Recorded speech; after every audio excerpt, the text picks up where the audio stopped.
Mm.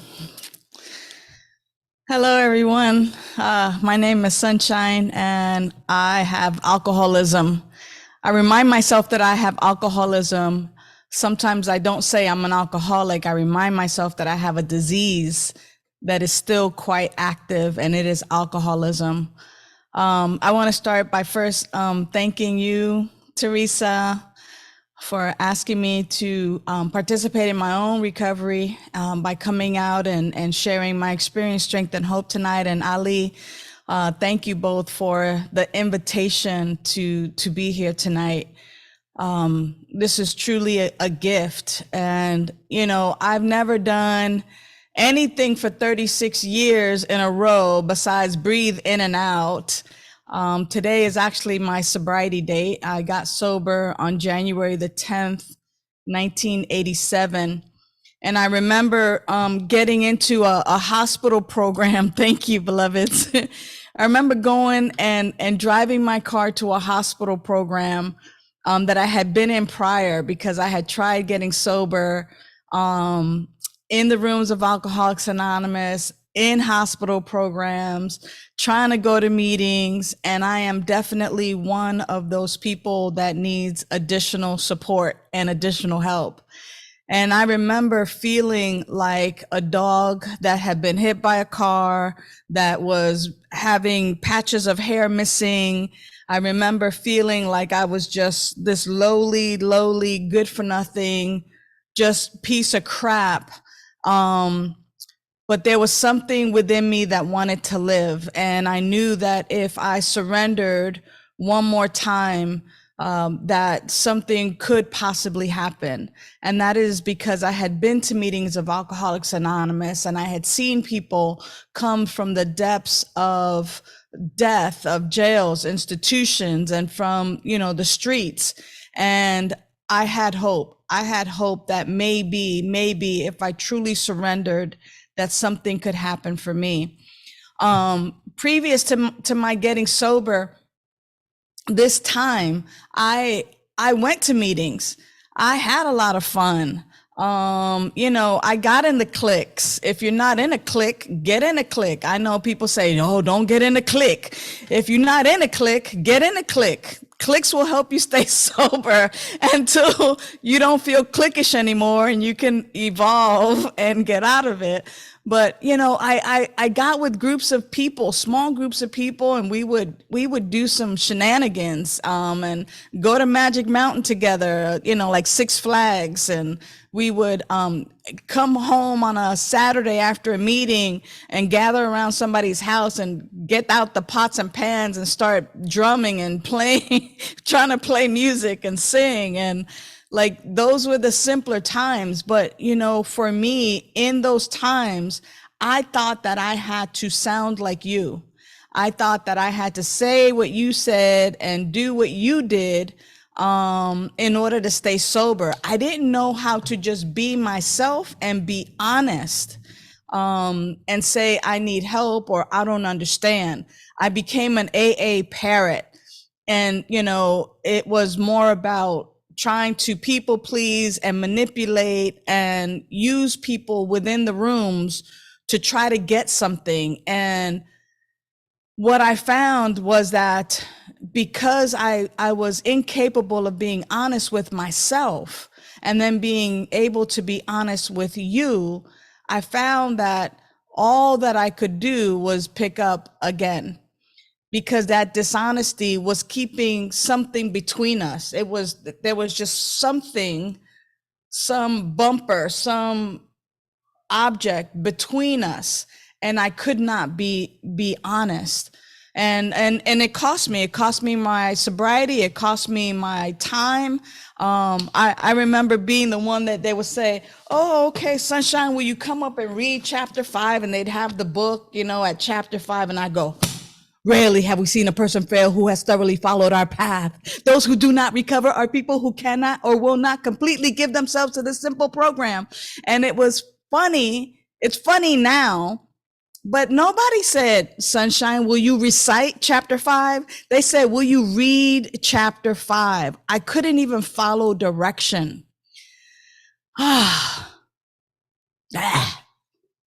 I couldn't even follow some simple direction that just said, read chapter 5. I thought that I had to perform. I thought that I had to people please. I came in just trying to be someone that I wasn't. I thought I had to impress you in order to be able to stay in the rooms of Alcoholics Anonymous. And a lot of that comes from some of the religious abuse, I will call it. I grew up Catholic, and then I grew up Jehovah's Witness for some time. And when I was about 15, 16 years old, my mom found out that I was gay, and she turned me into the congregation of Jehovah's Witnesses. And I was interrogated. I was put in rooms, and you have to change and you cannot. And I'm like, this is who I am. Like, this is who I am. This is who I love. This is natural for me. And they just kind of kept beating me down and beating me down. And before I knew it, one Sunday I'm at the Kingdom Hall, and they open a letter and they read my name. And they said that because of conduct unbecoming a Christian, that I was disfellowshipped from the congregation. And what I heard were gasps and people turning around and looking at me. And they were just shocked, because I was the 8-year-old, 9-year-old, 10-year-old, all the way up to like age 15, who was knocking on people's door and talking to people about the Bible, and very fluent, with the Bible and helping other people. And all of a sudden, my name is being read, and they're telling me that I'm now kicked out. Wow. That experience taught me to hide. It taught me that it wasn't okay for me to be who I am, for me to experience and express the way I expressed. And so I think for a long, long time, especially once I came into Alcoholics Anonymous and I saw the vastness of it, I wanted so desperately just to fit in and to be a part of, that I was willing to manipulate and not really be my true self in order to be accepted, in order to be a part of this thing. See, because I was desperate. I was desperate to not only get sober, but to have a tribe, to have a people, to have a group, to feel like I belonged, or like I was even worthy. I had no self-worth. I had no self-esteem. All I knew how to do was manipulate and cheat and try to coerce you into liking me. And so I was definitely a people pleaser in the biggest way.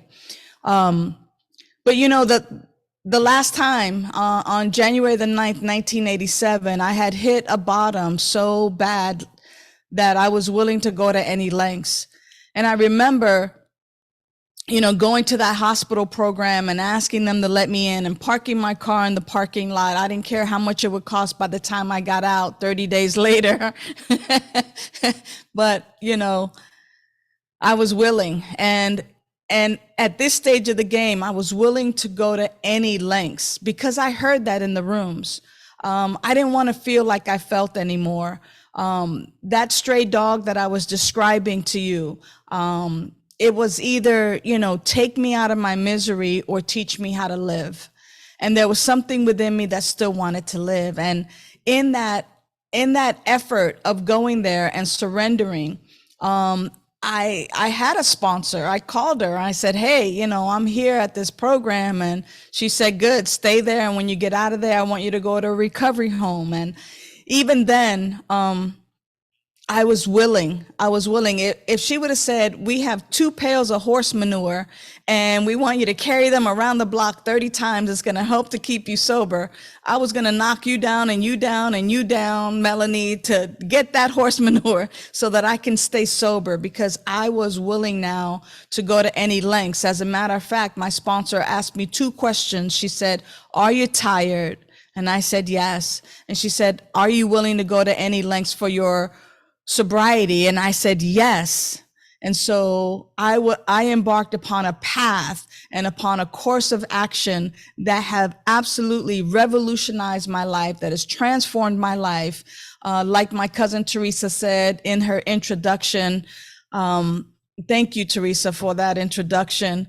I love you so much that, you know, to see me when I was out there drinking and drugging, in my shenanigans, in my crap, doing my thing, and to see me now is totally, totally different.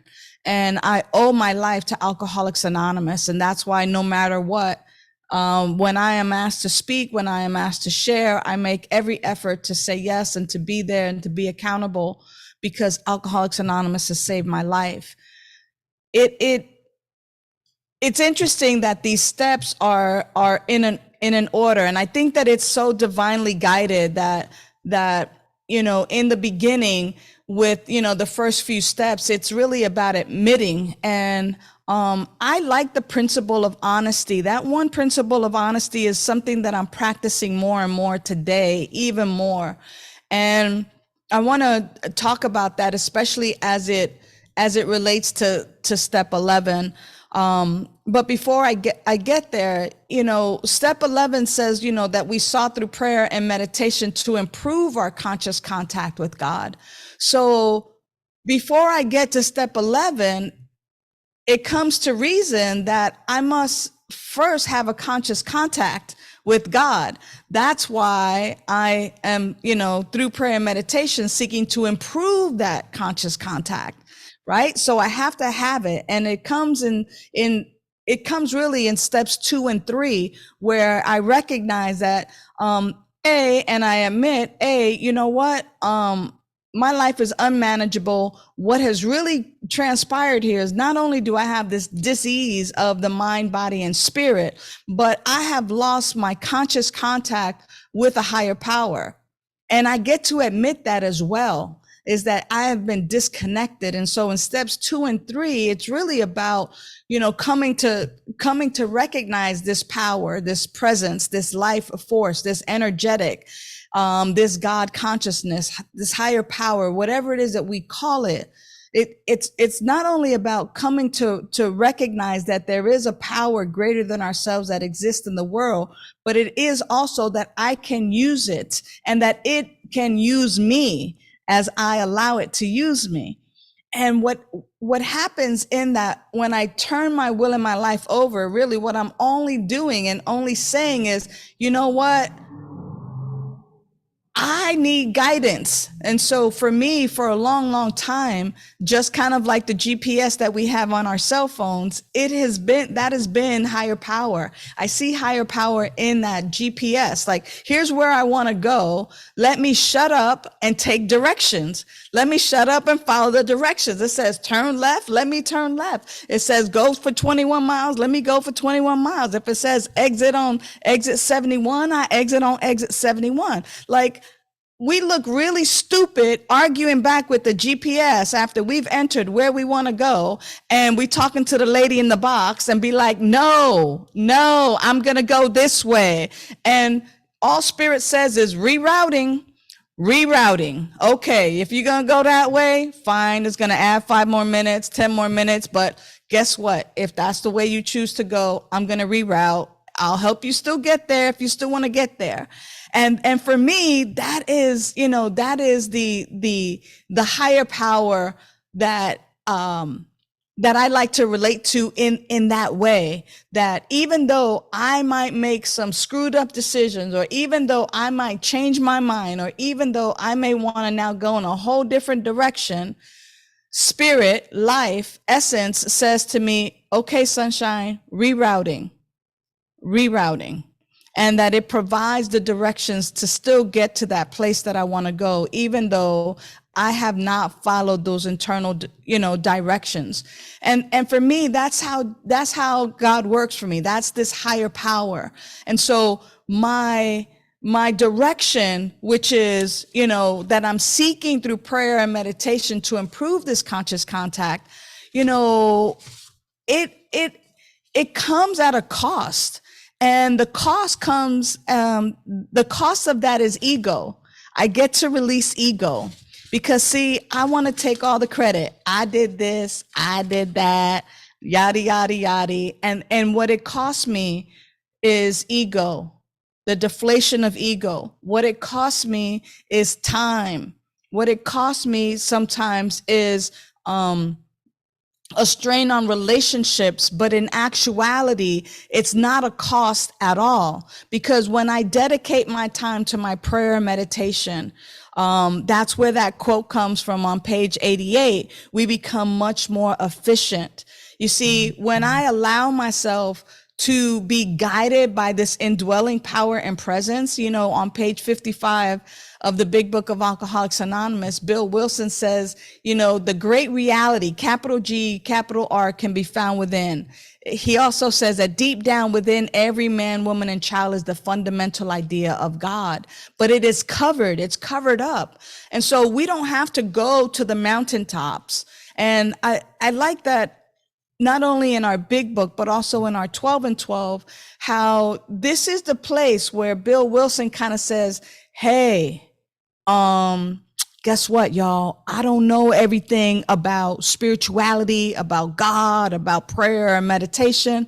So this might be a good place for you to consult with others and check out what they're doing and see how they're living and see how you can borrow or use some of the techniques and the things that they're using, just like he used the St. Francis of Assisi's prayer, you know, that where there is darkness, may I bring light, where there is hatred, may I bring love. Like Bill Wilson borrowed a lot from Christianity.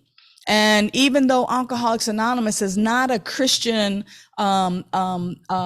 faculty or organization, he borrowed things from his experience. And so here in step 11, this is where we have this opportunity now to check out what's available to us. You know, when we get sober, sometimes many of us can get sober by only going to the rooms of Alcoholics Anonymous. That's great. Some of us, like me, need outside help. So I went to a hospital program, to a recovery facility, right? That's where I go for physical sobriety. And then when we get here, you know, some of us kind of have this emotional and mental challenge. And so what we do is we go see a therapist and we go to therapy and we're seeking outside help there. Well, it's the same for our spiritual malady, the spiritual sickness that is the third part of our disease, our dis-ease, that spiritual malady.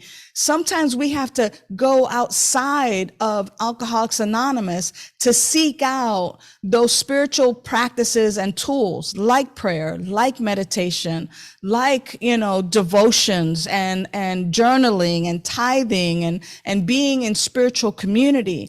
Like many of those things, you know, those are outside things, but they actually help the whole person, and it helps to address the threefold nature of my disease. So for me, you know, I started out kind of like being really scared because remember, I got kicked out of Jehovah's Witnesses for being gay. And it was like, oh my gosh, they're talking about God. God hates me. God doesn't love me. And thank goodness for a loving sponsor who said, you know, this is an opportunity for you to have a God of your own understanding, not your own misunderstanding. And however small it is, you can begin to grow it from there. And I got to tell you and share with you that my idea of a higher power has grown and shifted over and over and over and over again. Even to this day, and to this day, I went from thinking about a power greater than myself that was kind of like Santa Claus. He sees you when you're sleeping. He knows when you're awake. He knows if you've been bad or good. You know, he's writing a list and, you know, you're going to get punished and, you know, you're not going to get any gifts. Like for me, you know, my idea of God was very much like that. And then it was almost like stalker God. Like, I know your every move. I know every hair on your head. I know what your thoughts are. I'm like, okay, God, stop stalking me. Stop stalking me.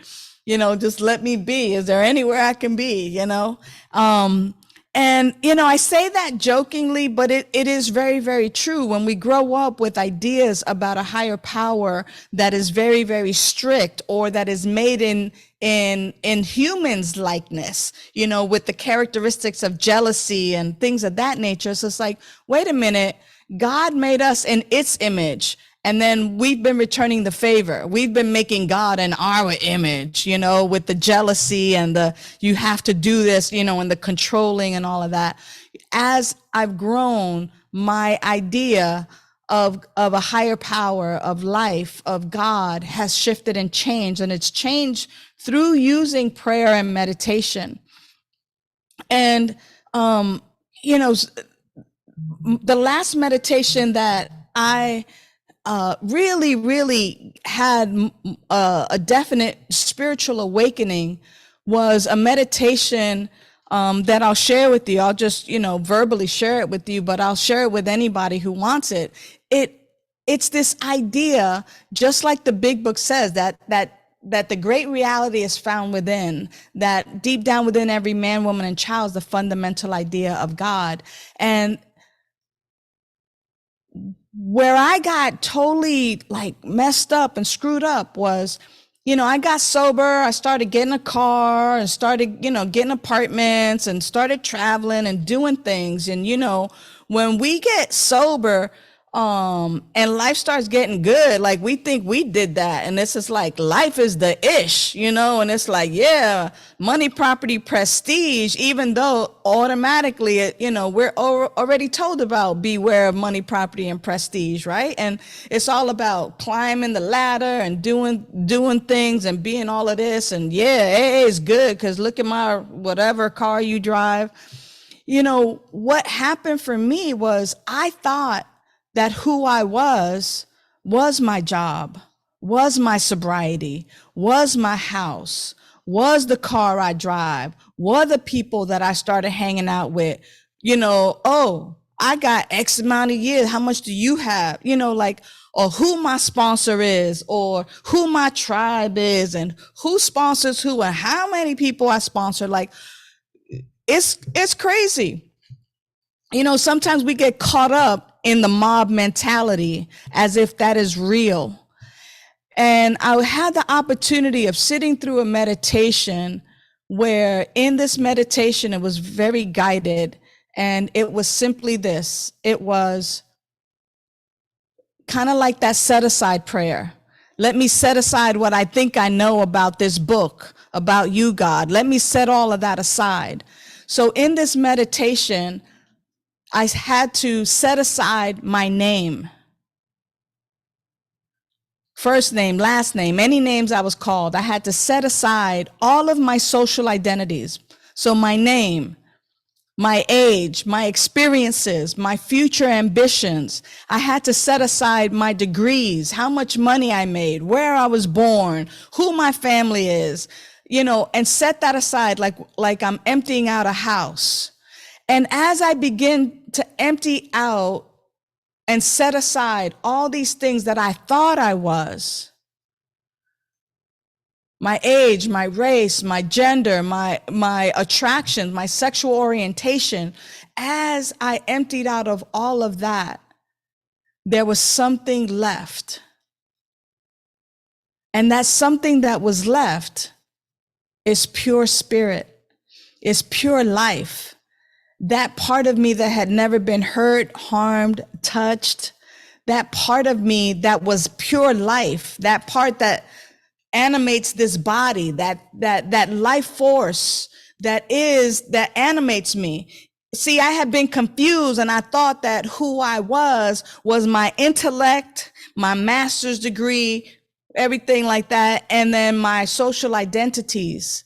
But I think that I had tapped into what Bill Wilson was talking about, that when all of that stuff is covered up, it covers up who we really are. And who we really are is the unique, unrepeatable way that life shows up in human form. that essence, that life force that animates our bodies, that power and presence is my higher power. And I don't have to go to the mountaintop to find it, that when I'm still and quiet, that it is always right there. And that's why I call it like my GPS, life. And it is there that I find the great reality. It is there that I can tell the difference between the still small voice and my alcoholic, right? And that's where the ego gets smashed. That's where God, in, through, and as me, in, through, and as each and every one of us, begins to simply shine. And everybody has it. So that means I get to respect each and every person, because that living spirit is right where you are. And so compared to where I was and where I am today, that's what works for me. And it may work for you. It may not work for you on your journey and your path right now.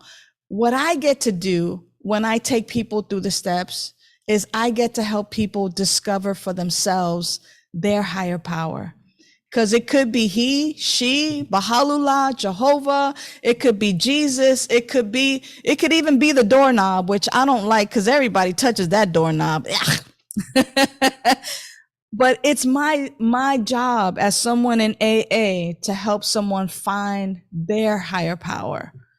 And that is one of the meditations that has simply transformed my life and has really gotten me to this place today where I get to live on that road, of happy, joyous, and free, where I get to really experience it, and I get to be honest with people. I get to talk about my resentments. I get to talk about the things that I appreciate. I get to talk about things and just kind of go, hey, are we okay? Are we clear? Are we clear? Because there's no longer that necessity to people please. There's no longer that necessity to try to manipulate, to be accepted as part of the group. I already know that I have a place and a chair in Alcoholics Anonymous. And as a result of these steps, I have esteem. I know that I bring value. I bring value just like everybody else brings value. So I'm not higher than anybody or lower than anybody. And just because, I've been sober sometimes a little bit longer or shorter than other people doesn't mean that we all don't bring value. We are who we are, and we get to bring value to each and every place that we go. And I get to see that, and I get to interact with that. And that's what step 11 has done for me. It has not only improved my conscious contact with this indwelling power and presence, but then it also helps me see that this power and presence is everywhere. And it's especially in my fellows, just like all 169 of you that are here on this call today. So thank you so much for your honor and your respect and listening to my story. I really, really appreciate it, and I feel complete. So I think I'll end right then and right here and right now with that. Thank you so much. I appreciate you all.